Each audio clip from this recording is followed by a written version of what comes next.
1996 онд эхэлсэн нийгмийн ажлын дээд боловсролтой мэргэжилтийн бэлтгэх үйл явц эхэлснээс хойш 30 орчим жил болох гэж байна. Энэ хугацаанд нийтдээ 17 их дээд сургууль бакалаврын түвшинд нийгмийн ажилтан бэлтгэж байгаа. Энэ хугацаанд хамгийн гол зүйл бол энэ нийгмийн ажилтан бэлтгэдэг бакалаврын хөтөлбөрийг магадлан итгэмжлүүлэх явдал хамгийн чухал байна.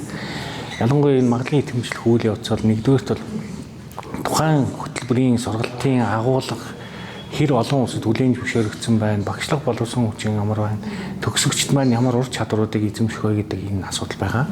Хоёр дахь нь бол олон улсад хүлээн зөвшөөрөгдөх байдал байгаа. Тэгэхээр ижил төстэй хөтөлбөр хэрэгжүүлж байгаа одоо бусад олон улсын байгууллагууд, бусад сургуулиуд тухайн одоо Монгол орны нийгмийн ажилтны бэлтгэж байгаа хөтөлбөрүүд хэрхэн хүлээн зөвшөөрөгдөх вэ гэдэг их чухал байна. Гурав дахь нь бол энэ сурагчдын боломжийн асуудал байна. Юу гэхээр сүүлийн 2 жилийн хугацаанд эрэлттэй болон тэргүүлэх мэргэжлийн жагсаалтыг Монгол Улсын засгийн газраас баталдаг.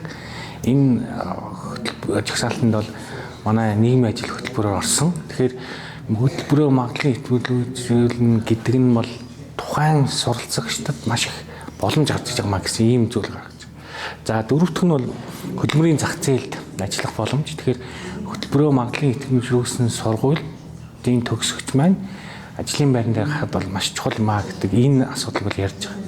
За энэ дэшээ хөтөлбөрийн магадлан итгэмжлээсээ одоо үндэслээд тухайн мэргэжилтний ажлын байран дээр доктор сургалтад ажиллах боломжуудыг бол гаргаж шаардлага байдаг. Энэ хүрээнд бол мэргэжлийн үнэлгээ урамшууллын асуудал их чухал байгаа. Тэгэхээр тухайн мэргэжлийг одоо олон нийтэд хэр үнэлж байгаа юм, тэнд ажлын байран дээр ажиллаж байгаа хүмүүсийн хөгжих боломж нь бодлогын хүрээнд системд яаж суусан бэ гэдэг их чухал байдаг. За гурав дахь нь ажлын байрны доктортой байдал. Тэгэхээр төрийн болон хувийн хвшлгээд олон салбарт нийгмийн ажилд хөгжиж байгаа. Тэгэхээр энэ ажлын байр маань өөрөө хэрхэн доктор сургалттай байх вэ гэдэг нь бол тэнд ажиллах хүмүүсийн мэргэжлийн хүмүүсийн бас ажилдаа доктор сургалттай байхыг нөлөөлж байгаа. За гурав дахь нь бол мэргэжлийн болгосон хүчний одоо хөгжих боломж. Тэгэхээр энэ ажлын байран дээр гарсан хүн одоо хэрхэн хөгжих вэ? Сургалт зохион байгуулалт, сургалтанд хэрхэн амралтаа гэх мэтлэн өөрийгөө байнга тасралтгүй хөгжүүлэх боломж нь ямар байгаа гэдэг. За дөрөв дэх нь бол харин одоо бидний хэлдэг цалин хөлс урамшууллын систем маань одоо сайн байж ээж энэ ажлын байран дээр одоо илүү тогтцоо сургалтад ажиллах гэсэн ийм зүйлүүдийг бол бид өнөөдөр одоо ялангуяа одоо нийгмийн ажлын тухай хууль одоо их хурл өргөн баригдах байгаа энэ нөхцөлд бид энэ зүйлүүдийг л оруулах нь хамгийн чухал.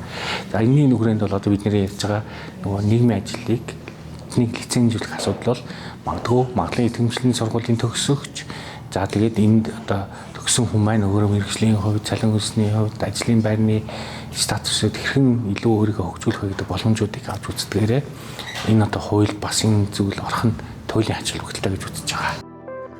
Монгол Улсын их сургууль, шинжлэх ухааны сургуулийн харьяа, нийгмийн ажлын инновац, туршилт, судалгааны төв.